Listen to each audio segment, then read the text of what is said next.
네, 오늘은 오스왈드 챔버스의 주님은 나의 최고봉 4월 3일자 너도 알았다면을 나누겠습니다. 가라사대 너도 오늘날 평화에 관한 일을 알았다면 좋을 뻔하였거니와 지금 네 눈에 숨기었도다. 예수님께서는 승리의 기세로 예루살렘에 입성하셨습니다. 성은 그 뿌리까지 흔들거릴 정도였습니다. 그러나 이상한 우상이 있었으니 바리새인들의 교만이었습니다. 바리새파는 매우 종교적이었고 인간의 눈으로 볼 때 아주 의로웠습니다. 그러나 회친 무덤이었습니다. 네, 회가 이제 하얀색이죠. 이 교만한 것은 뭐 현대인의 특징이겠죠. 편하면 인간은 교만해지니까. 근데 나는 교만한 사람이 아니야라고 하는 게 굉장히 위험해요. 마약 중독자가 마약을 끊을 때 항상 조심하잖아요. 한 번만, 이렇게 오랫동안 안 했으니까 한 번만 하자 하는 것이 안 한 사람한테는 그렇게 유혹이 안 되고 뭐 상관이 없는데 그런 사람은 다시 자기가 이제까지 세워온 것들이 무너지잖아요. 그러니까 이기심이라든지 교만이라는 거는 없어지는 게 아니에요.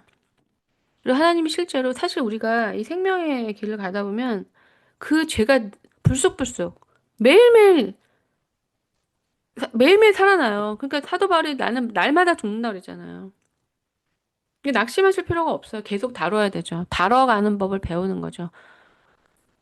그러니까 이 신앙의 길은 그냥 가만히 앉아서 내가 죄를 다루고 나서 가고 싶죠? 그렇게 되지가 않아요. 굉장히 통합적인 거예요. 누군가한테 유익을 주는 자리지만 그 자리에서 나를 회개하게도 되고 뭔가 힘들기 때문에 어떤 나의 모습이 만들어지는. 그러니까 저는 20살부터 26살까지 딱 하나 만들었어요. 성품이 죽었어요. 욱하는 성품이.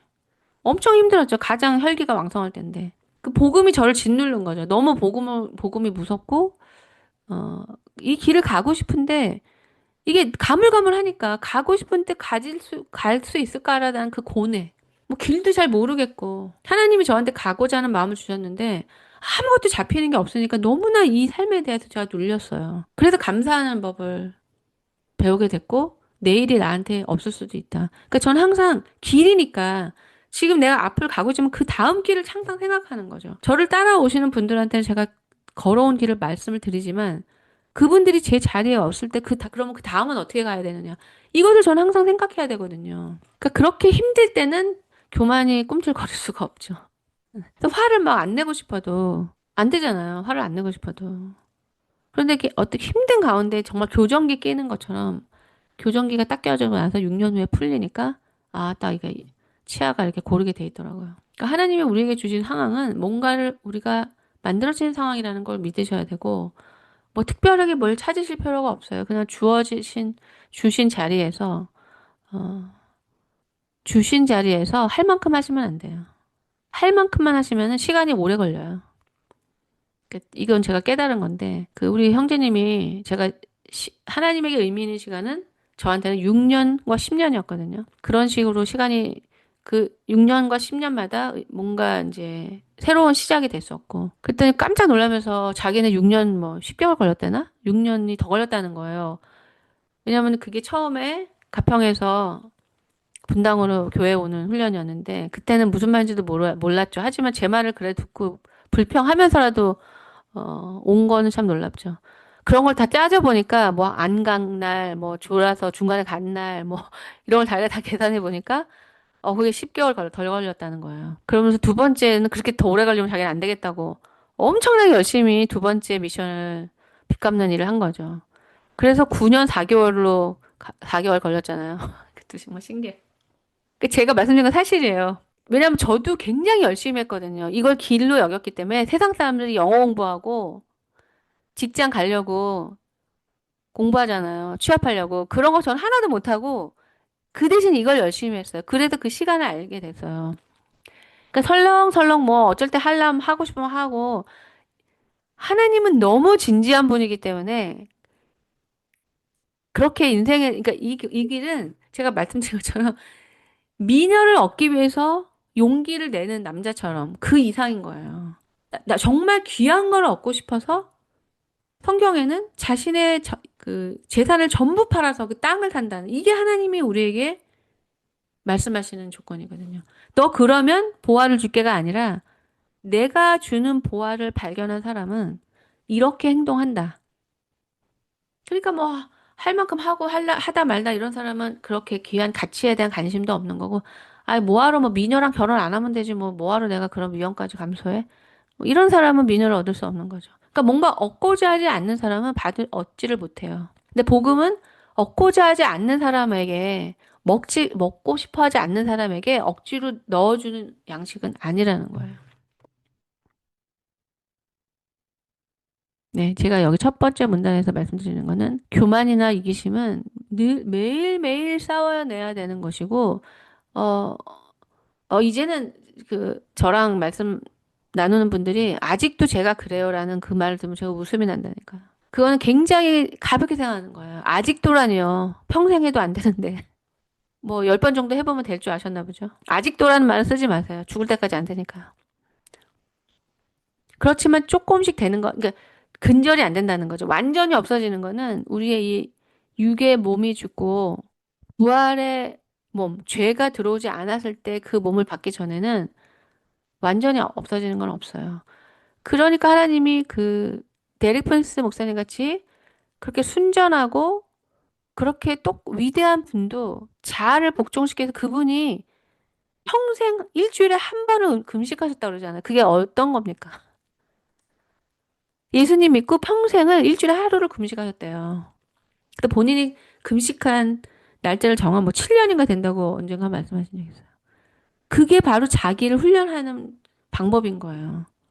일주일 하루는 너무 마음이 가난해지는 거죠. 아, 밥만 없어도 인간이 이렇게 약하구나. 나 약함을 깨닫게 되는 거죠. 가볍게 보실 그런 문제가 아니라는 거예요.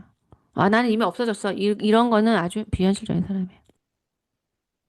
최근의 나의 하루에 있어서 나의 눈을 막고 흐리게 하는 것이 무엇입니까? 내 안에 이상한 우상이 있는 것은 아닙니까? 우상은 멀리하고 싶은 끔찍한 괴물이 아니라 오히려 내 안에서 나를 휘어잡는 성향입니다. 여러 번 하나님께서는 나로 이 우상을 대면하게 하셨습니다. 그때 나는 그 우상을 버려야 한다고 생각했지만 그렇게 하지 않았습니다. 우상 때문에 삶 가운데 발생한 위기에서 간신히 벗어났지만 여전히 내 자신은 그 우상에게 빠져 있음을 발견합니다. 나는 내 마음에 거리낌이 전혀 없는 그 뭔가에 눈이 멀어 있는 것입니다. 정말로 끔찍한 것은 하나님의 영이 우리에게 아무 방해 없이 찾아오시는 장소에서도 그럴 수 있다는 사실입니다. 성전에서의 예배 시간이나 기도 모임 같은 때를 의미합니다. 이러한 상태는 하나님께서 보시기에 더 큰 죄를 쌓고 있는 것입니다. 요즘은 하나님을 경외함이라는 단어가 없어진 세대예요. 제가 볼 때는. 저는 이제 공동체에서 신명기랑 레위기를 하려고 그래요. 레위기가 굉장히 중요합니다. 왜냐면 레위기를 통해서 하나님이 어떤 분인지를 알 수 있어요. 인간적으로 말하면 얼마나 까다로우신 분인지, 얼마나 복잡하고 구체적인 분인지, 얼마나 본인의 우리가 이해할 수 없는 뜻과 생각이 가득한 분인지를 알 수 있어요.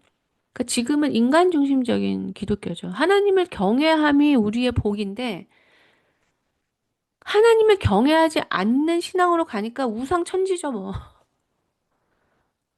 하나님을 경외함은 우상이 없어져야 돼요. 하나님은 절대 그, 그분 외에 다른 것으로 우리가 만족을 얻는 것을 금하십니다. 되게 어려워요, 이게.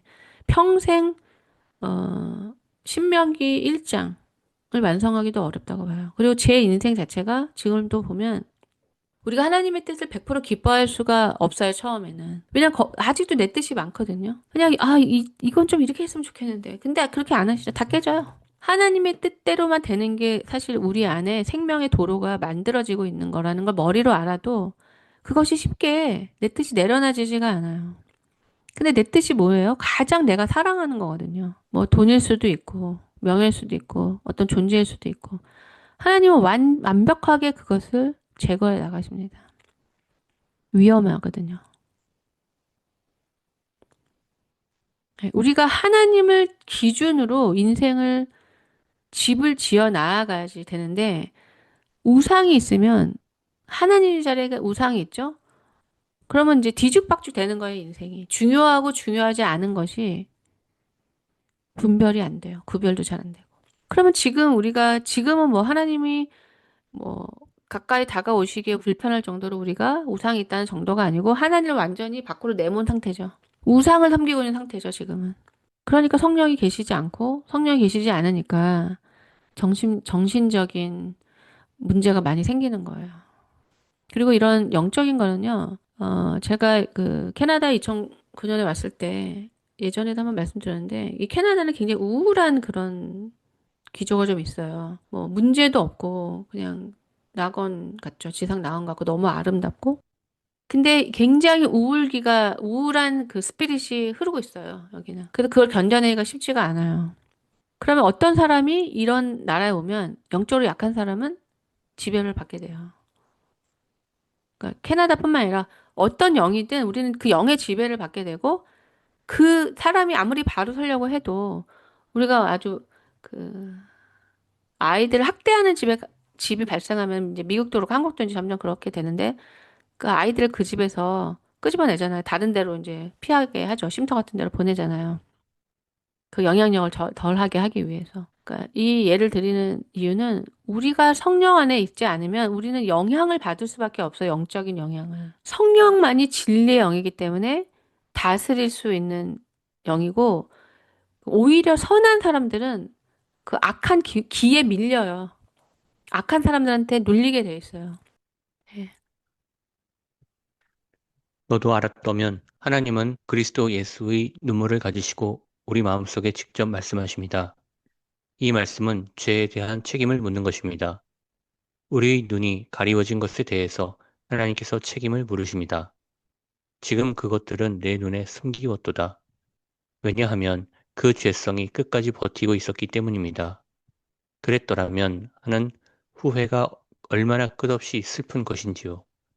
하나님께서는 이미 닫힌 문은 다시는 열지 않으십니다. 그러나 주님은 다른 문들을 여십니다. 하나님께서는 닫혀지지 말아야 하는데 우리가 닫은 문들을 기억나게 하십니다. 더러움에 양보하지 말았어야 할 귀한 생각들을 생각나게 하십니다. 하나님께서 과거를 기억나게 하실 때 절대로 두려워하지 마십시오. 기억이 자연스럽게 역할하도록 두십시오. 기억은 꾸짖음과 징계와 슬픔을 사용하여 하나님의 수종을 듭니다. 하나님께서는 그랬더라면 하는 과거의 아픈 기억을 통하여 멋진 미래를 펼쳐주십니다. 네, 그래서 항상 하나님한테는 믿음, 소망, 사랑이 있는 거죠. 네, 그러니까 저는 이제 그랬더라면라는 후회하는 삶을 살고 싶지 않았어요, 절대. 그래서 순종을 잘했어요. 그건 저의 허무랑 연결돼 있고 이렇게 열심히 살아도 후회가 아니 허무가 오는데 이 열심히 후회로 나온다면 나는 정말 못 살 것 같다. 그냥 전 대충 사는 스타일이 아니거든요. 근데 사람이 열심히 산다고 그것이 다 옳고 좋은 게 아니에요. 지혜가 없기 때문에. 그냥 아무렇게나 살았다면 아, 내가 그때 잘못했더라고 할 텐데 뭔가 옳다고 생각하고 열심히 했는데 예수님을 핍박한 사람들도 그게 하나님을 위하는 거라고 해서 예수님 죽인 거예요. 네, 이게 제가 좀 전에 말씀드린 우리가 뿌린 대로 거둔다는 거고 이거는 그냥 회개한다고 지워지는 게 아니에요. 하지만 이 상황을 통해서 여기 말씀하신 것처럼 회개로 나아가게 할 수 있죠. 그 닫힌 문인 건 뭐냐면 우리가 어릴 때 아이들한테 어떻게 했어요? 잘못했어요. 다쳤어요. 이미 걔네들이 다시 어린애 되지 않아요. 과거에 내가 누군가에게 누군가를 배신했어요. 그 시간을 다시 돌릴 수 없다는 거죠. 하지만 우리에게는 그 영원을 준비하기 위한 그 나머지 다른 길을 여신다고 했잖아요. 그러니까 우리는 하나님이 새로운 문을 연다는 것보다 그 과거가 예전처럼 아무 문제가 없었던 것처럼 됐으면 하는 그런 마음이 있어요. 그렇게 하시면은 선택을 중요하게 여기지 않게 돼요. 얼마나 선택을 진지하고 중요하게 여겨야 되는지 알게 되는 거죠. 이걸 깨달을 때마다 조금씩 조금씩 더. 그리고 우리가 하나님이 우리를 이게 앞으로는 우리를 자녀로서 가르치시거든요. 그러니까 우리는 계속 배우고 고치고 뭐 틀린 걸 교정하는 시간이에요. 계속 그렇게 돼요. 그냥 이렇게 딱 귀에 들어오면 뭐가 딱 된다. 이런 식으로 되진 않죠. 배워도 그것이 안 하고 싶은 것도 있고, 그럼 하나님이 또 막 꿈으로도 말씀하시고, 책망하시고, 우리를 코너로 모르셔서 힘을 더 다 빼고 다시 하나님께 나아가는 여러 가지 가정이 늘 있어요. 저도 그랬었고. 그것이 우리가 하나님이랑 씨름하는 거죠. 우리가 씨름하는 거죠. 그분의 뜻을 쉽게 붙들지 못하기 때문에. 하지만 자기 뜻대로 편하게 사는 거하고는 다른 일이에요. 뭔가 씨름하면서 성령의 도움을 통해서 또 이렇게 이 과거를 또 외면하시면 안 돼요. 그걸 보면 그때 생각하면 너무 슬프고 너무 괴롭고 해서 나는 그건 보고 싶지 않다. 그렇게 되면 안 되죠. 그래서 성경이 모든 인간의 삶에 대해서 하나님과 관계한 인간을 그냥 적나라하게 보여주는 거예요. 딱 두 가지예요. 하나님 없으면 인간은 이렇다. 하나님이랑 연합하면 인간이 이렇게 된다. 두 가지. 어떤 인간도 예외가 없어요.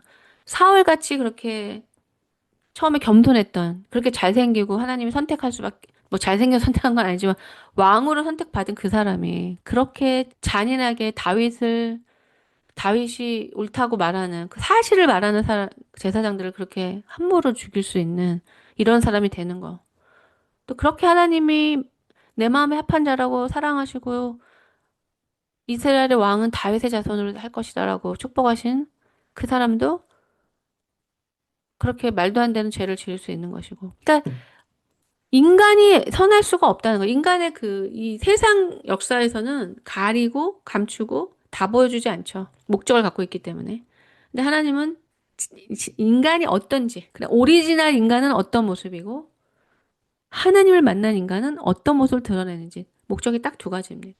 그러니까 우리의 히스토리도 그렇게 만들어야 돼요. 내가 하나님을 몰랐을 때는 어떤 모습이고, 내가 하나님과 동행했을 때는 어떻게 살아갔다. 이걸 섞으시면 안 돼요. 섞는다는 건 뭐냐면, 과거도 흐지부지 대충대충, 뭐, 어쩔 수 없었어. 뭐, 내가 이런 집에 태어났으니까 그랬어. 막 이렇게 대충 넘겨버리고, 하나님의 은혜로 새로운 인생을 살게 된 것을 또 자기의 노력의 결과로. 그거는 내 과거를 철저히 내가 돌아보지 않기 때문이에요. 내가 어떤 인간인지에 대해서 안 받아들이니까 은근슬쩍 뭐 좀 노력하면 되는 인간처럼 생각하는 거죠.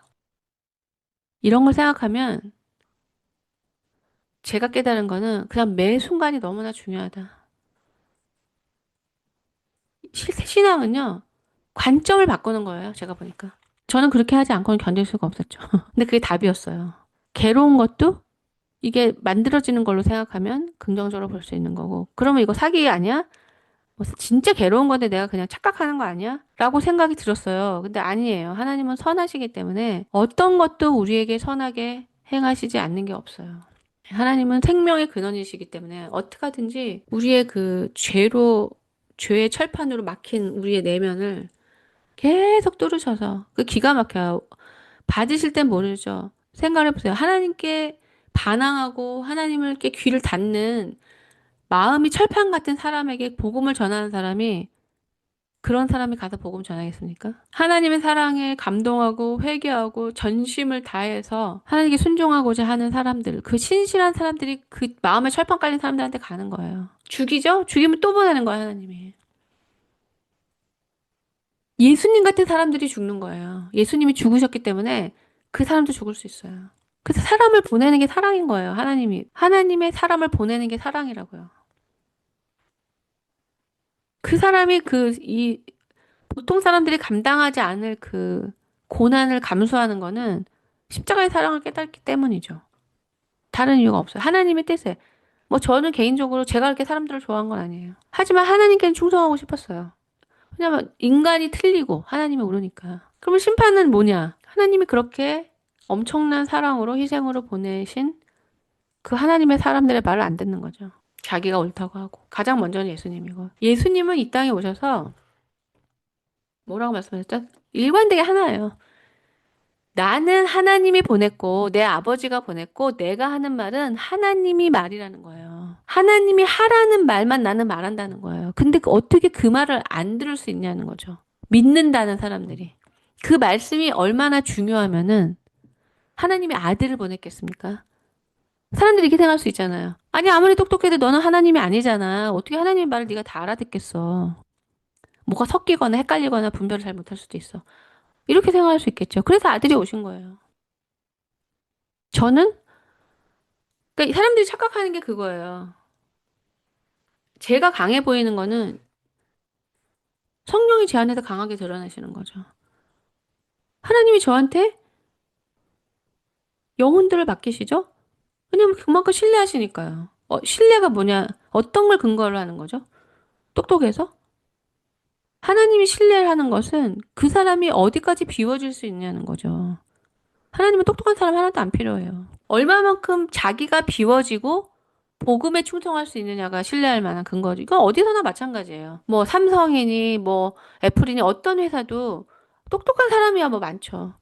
하지만 똑똑해서 그 회사의 기술을 빼돌릴 수 있는 사람을 혹은 자기에게 개인적인 유익으로 만들어 살 수 있는 기술을 빼돌려서 이런 사람을 걸러내죠.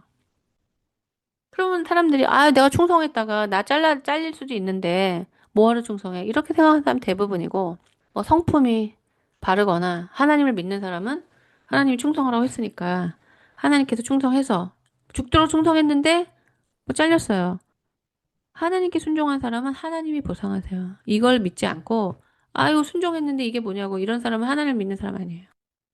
네, 우리의 과거, 그러니까 하나님은 굉장히 정도로 가시는 분이라는 거. 하나님이 하신 말씀을 굽거나 바꾸거나 변경하지 않으세요. 그래서 우리가 자녀 교육할 때 가장 첫 번째가 일관성, 일관성이죠. 자신의 삶에 일관성이 없는데 감각적이고 즉흥적인데 어떻게 애들을 일관성 있게 키우겠어요? 그러니까 하나님을 통해서 우리가 그런 일관성 있는 부모를 통해서 우리의 욕망과 죄성과 그 정욕이 다뤄지지 않으면 알아듣지 못하고 따를 수 없습니다. 네, 이상으로 주님은 나의 최고봉 오늘의 내용을 마치겠습니다. 감사합니다.